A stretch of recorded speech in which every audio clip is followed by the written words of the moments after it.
क्षमा करें माता, मैंने ही इन्हें भोजन ग्रहण करने का आग्रह किया था। इसमें इनकी कोई भूल नहीं है। किंतु राम, यदि तुमने आग्रह किया भी था तो इन सबको समझना चाहिए कि ये सब राज नियम के विरुद्ध है। सेवक और शासक है तो मनुष्य ही ना। इनका जन्म राज परिवार में नहीं हुआ, उससे इनका मान सम्मान तो नहीं घट जाता है ना। यदि हमारे सेवक भूखे रहे तो हमारा भी कोई अधिकार नहीं है भोजन करने का। राजकुमार का कर्तव्य है कि अपने प्रजा की देखभाल करें, उनकी सुख सुविधा का ध्यान रखें। किंतु राम, ये सब सेवक हैं। क्षमा करें माता, अधीनता का अर्थ तुच्छ नहीं होता। जितना मान सम्मान हमें मिलता है उतना ही मान सम्मान इन्हें भी मिलना चाहिए।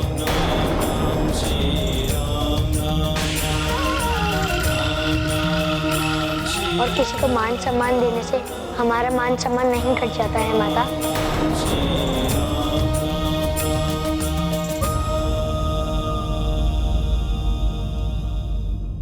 महारानी कैकेयी, अब इस बालक से भी सीख मिलने लगी आपको। अब तो संभल जाइए, अन्यथा इन सेविकाओं और आप में कोई अंतर नहीं करेगा ये राम। राम, पुत्र तुम्हारी सहृदयता और निस्वार्थ प्रेम अद्वितीय है।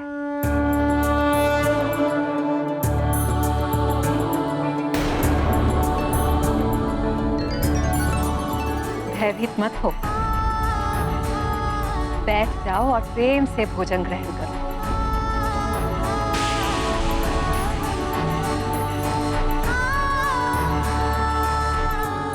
क्या हुआ? मैंने कहा ना, भयभीत मत हो, बैठो बैठो।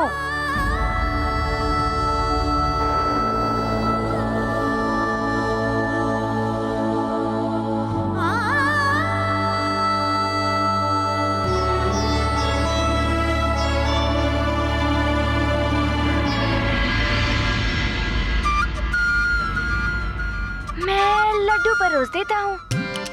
अच्छा।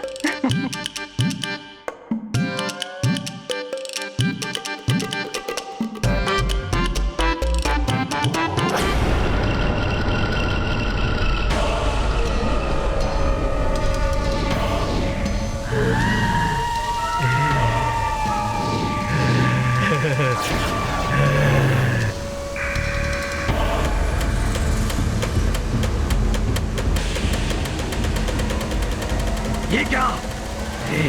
हमने तो सोचा था हम बड़ी सहजता से सुमेरु पर आतंक मचा देंगे, किंतु यहाँ तो प्रवाल पर्वत की पवित्र बूटी का रस छिड़का हुआ है।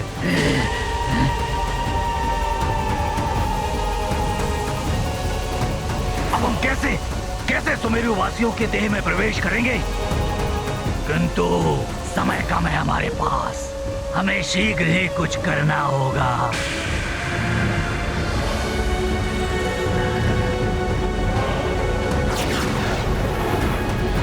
मित्र, जब से युवराज हनुमान सुमेरु से गए हैं, तब से महारानी अंजना ही नहीं, पूरा सुमेरु ही उदास हो गया है।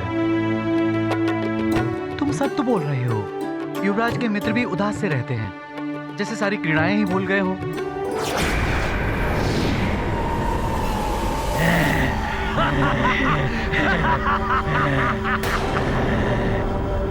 हम भले ही इनकी देह में प्रवेश ना कर सके, बुद्धि तो भ्रष्ट कर सकते हैं, इनका माथा फिरा तो सकते हैं।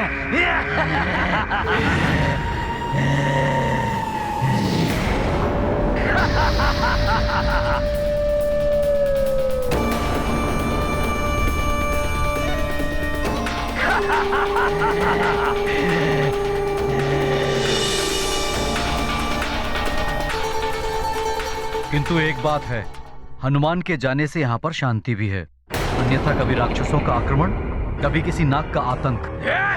तुम कहना क्या चाहते हो? ये सब हमारे युवराज के कारण होता है। हमारे युवराज तो ऐसे ही हैं। युवराज के बारे में कुछ मत कहना, नहीं तो तुम क्या कर लोगे?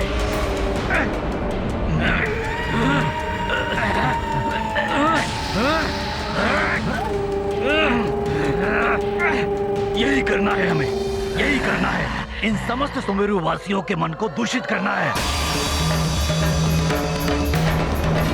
एक बार इनका मन मस्तिष्क दूषित हो गया तो कैसी मित्रता, कैसा प्रेम,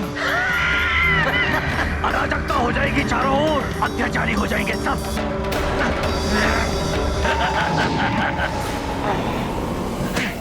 राजन, यज्ञ की सभी मंत्रित की हुई पवित्र भस्म को इन सेवकों के द्वारा राजभवन के चारों ओर बिखरवा देने से पिशाच आदि बुरी शक्तियां जो कहीं भी छुपकर बैठी हो सब भाग जाएंगी।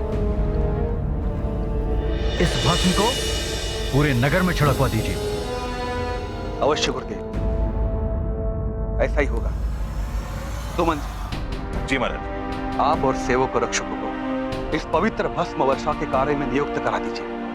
जी। संपूर्ण अयोध्या में इस पवित्र भस्म का वर्षाव अत्यंत आवश्यक है।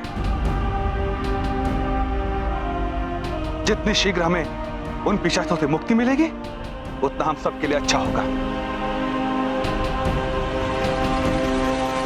2 बार आक्रमण कर चुके हो। प्रथम यज्ञ भंग करने का प्रयास किया और द्वितीय राजभवन के कक्ष से राम के अपहरण करने का प्रयास किया। सुमन जी, शीघ्र जाइए आप। जो आज्ञा महाराज।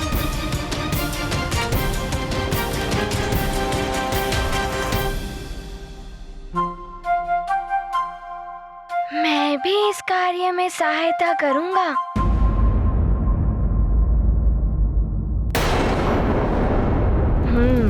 अब मैं राम भैया को दिखा दूंगा कि मैं हनुमान से भी अच्छा कार्य कर सकता हूँ।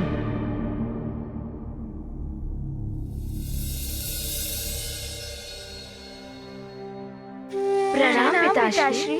प्रणाम गुरुदेव। आयुष्मान भव। गुरुदेव, पिताश्री, हम भी इस भस्म वर्षा के कार्य में सहयोग करना चाहते हैं। अयोध्या की सुरक्षा के लिए हम भी योगदान करना चाहते हैं।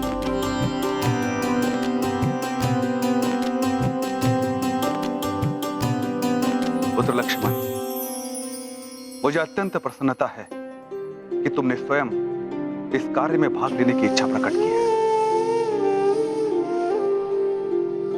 जब राज परिवार के सदस्य ऐसे जनहित कार्य में भाग लेते हैं तो उत्साह और भी बढ़ जाता है। और वैसे भी इस कार्य के लिए हमें व्यक्तियों की आवश्यकता तो थी, क्योंकि इस पवित्र भस्म को एक दिन के पूर्व ही हमें संपूर्ण अयोध्या में छिड़काव करना है।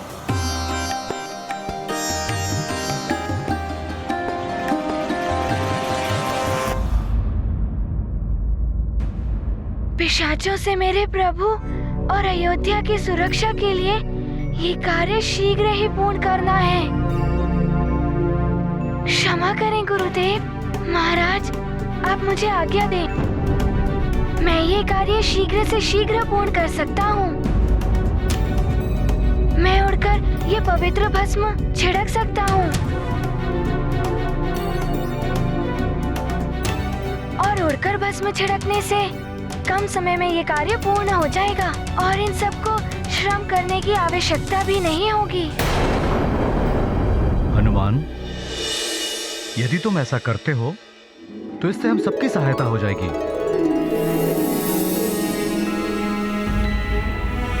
पिशाचों के संकट से जितना शीघ्र मुक्ति मिल जाए नगर के लिए उतना ही अच्छा है। किंतु पुत्र, तुम अयोध्या के अतिथि हो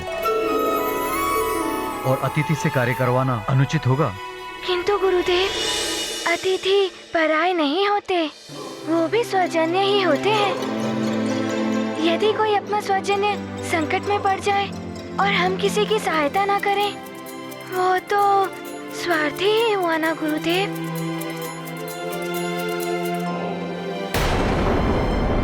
आप मुझे आज्ञा दें। धन्य हो हनुमान, तुम धन्य हो। तुम्हारे माता पिता ने उत्तम संस्कार दिए हैं।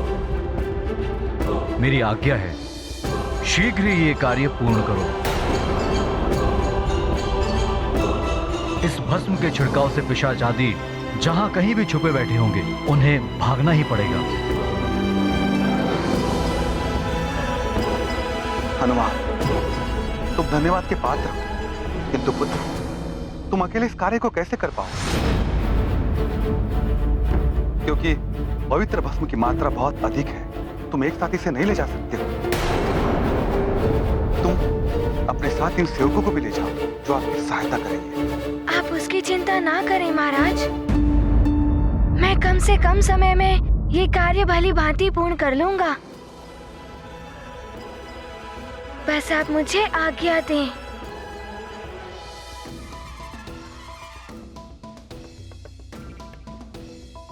जैसी तुम्हारी इच्छा हनुमान। मेरी आज्ञा है तुम्हें। प्रणाम महाराज।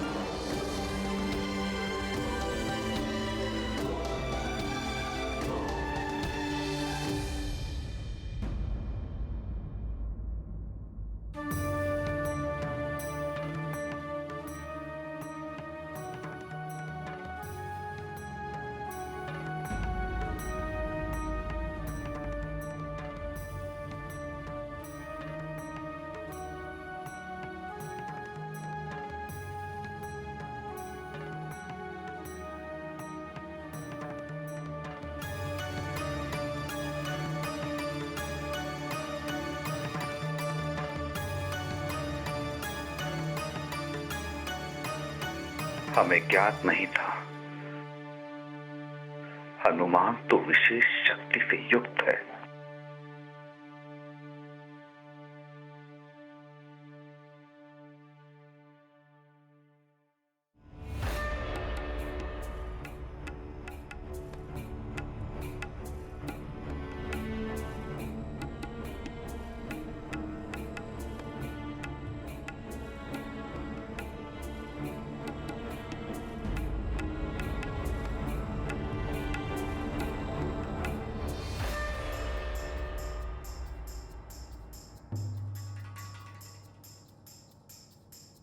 महाबली हनुमान की जय। महाबली हनुमान की जय। महाबली हनुमान की जय। महाबली हनुमान की जय। महाबली हनुमान की जय। महाबली हनुमान की जय।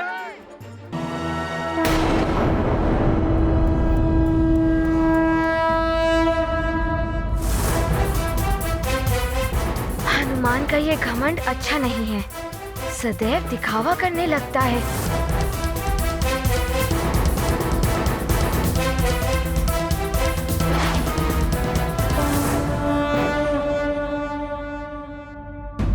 रखो ये व्यर्थ का सामान अपने पास, हमें नहीं चाहिए। पुराना सामान बिक्री करते हो। ये अनुचित है मुखियन जी। जब आपको नहीं चाहिए था तो आपने क्रय क्यों किया?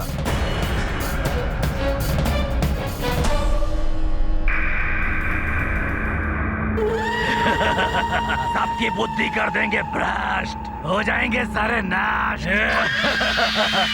अवश्य महाराज केसरी से मैं कहूंगा आपके इस अनुचित व्यवहार के बारे में। महाराज केसरी क्या करेंगे? अरे कैसे राजा है वो, अपने पुत्र तक को दे दिया उन्होंने अपरिचित वैद्य को। रखो ये सारा सामान अपने पास।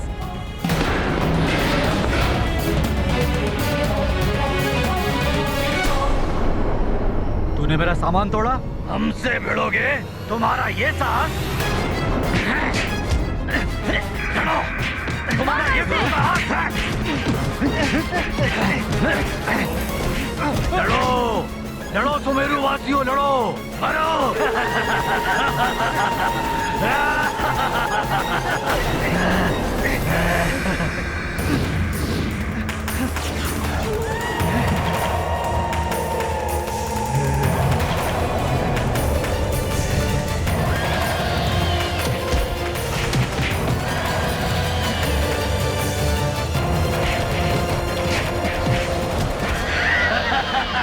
आधा कार्य तो मेरा पूरा हो ही गया है।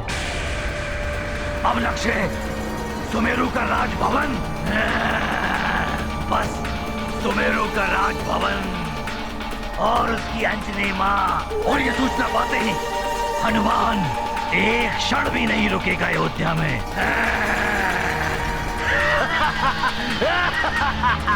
काज लग तब अवतार, करत विनय कर युगल प्रसार। चकित चितव जन मन हर साते, गिर सम बजरंगी हो जाते। प्रभु की भूमि को करने पावन, प्रतिपल प्रस्तुत अंजनी नंदन। कार्य कठिन हो लघु या विशाल, पल में करते केसरी लाल। ये गाथा महाबली हनुमत की, रुचिकर लीला राम भगत की। जय जय जय रघुनंदन राम, जय जय जय महाबली हनुमान। पशुओं की देह में भी तो छुप सकते हैं पिशाच, और पशु स्वयं की रक्षा नहीं कर सकते, उनकी भी रक्षा हमें ही करनी होगी।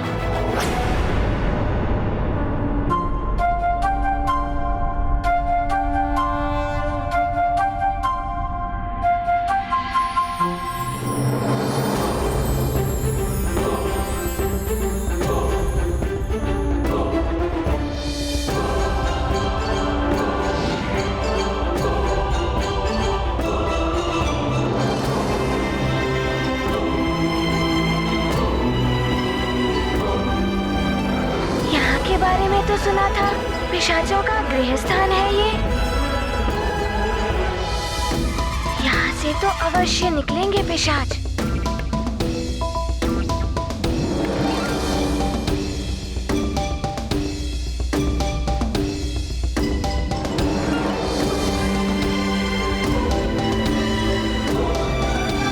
यहाँ पर तो कोई भी पिशाच नहीं है, कहाँ चले गए एकाएक?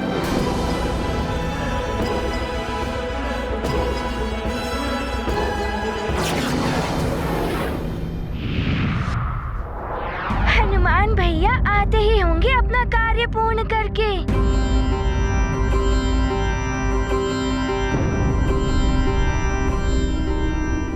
महाराज, बहुत बड़ी समस्या आ गई है। लगभग सारी सामग्री पिशाचों के आक्रमण के कारण दूषित हो चुकी है। अब यज्ञ कैसे होगा?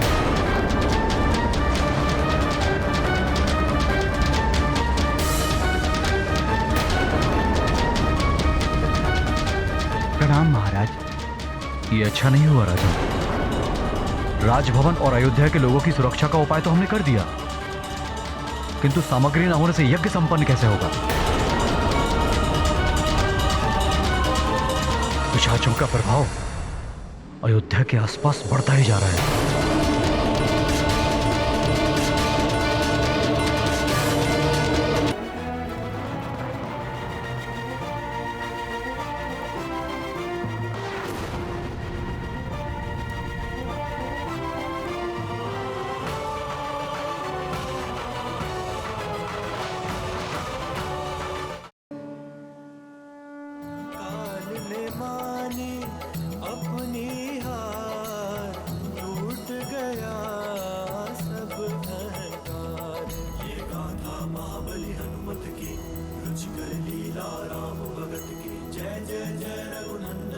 हनुमान भैया ने तो शीघ्र ही इतना बड़ा कार्य पूर्ण कर लिया।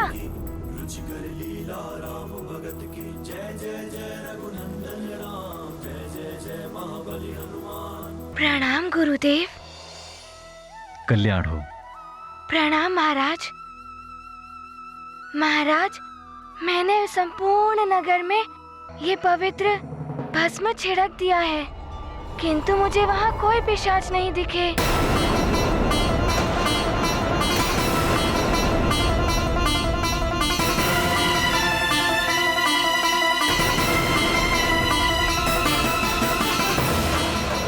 आश्चर्य,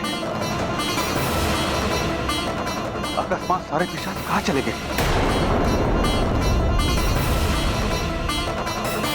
हो सकता है वो भाग गए। हनुमान ने पूरी तरह परास्त किया था। नहीं सुमंत जी, पिशाच बहुत हठी होते हैं, इतनी सहजता से किसी का पीछा नहीं छोड़ते। और जब तक पिशाच राज समाप्त नहीं होगा तब तक उनके आतंक की संभावना बनी रहेगी। किंतु गुरुदेव, पवित्र भस्म के छिड़काव से हमने सबको सुरक्षित कर दिया। हाँ राजन, हनुमान के कारण यह कार्य इतनी शीघ्रता से संपन्न हो गया, नगर सुरक्षित हो गया। किंतु अब हमें यज्ञ के बारे में सोचना होगा। यज्ञ सामग्री दूषित हो चुकी है। 7 समुंदर 7 नदियों का जल इतने कम समय में कैसे आएगा? बिना सामग्री ये यज्ञ अपूर्ण न रह जाए।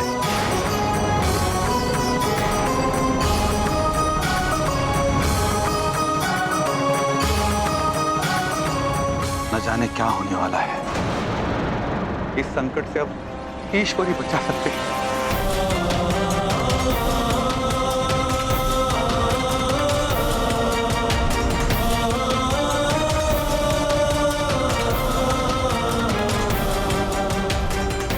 गुरुदेव, यज्ञ में किसी प्रकार की रुकावट उत्पन्न नहीं होनी चाहिए। मैं शीघ्र कुछ व्यवस्था करता हूं। प्रणाम गुरुदेव। कल्याण हो। सुमन जी, आइए।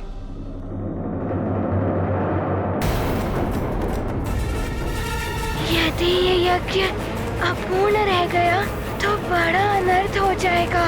प्रभु राम युवराज नहीं बन पाएंगे। मैं ऐसा नहीं होने दूंगा। किंतु मैं करूं क्या?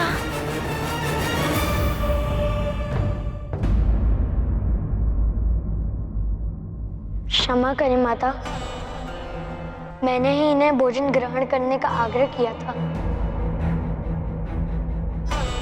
इसमें इनकी कोई भूल नहीं है। किंतु राम, यदि तुमने आग्रह किया भी था तो इन सबको समझना चाहिए कि ये सब राज नियम के विरुद्ध है। सेवक और शासक है तो मनुष्य ही ना।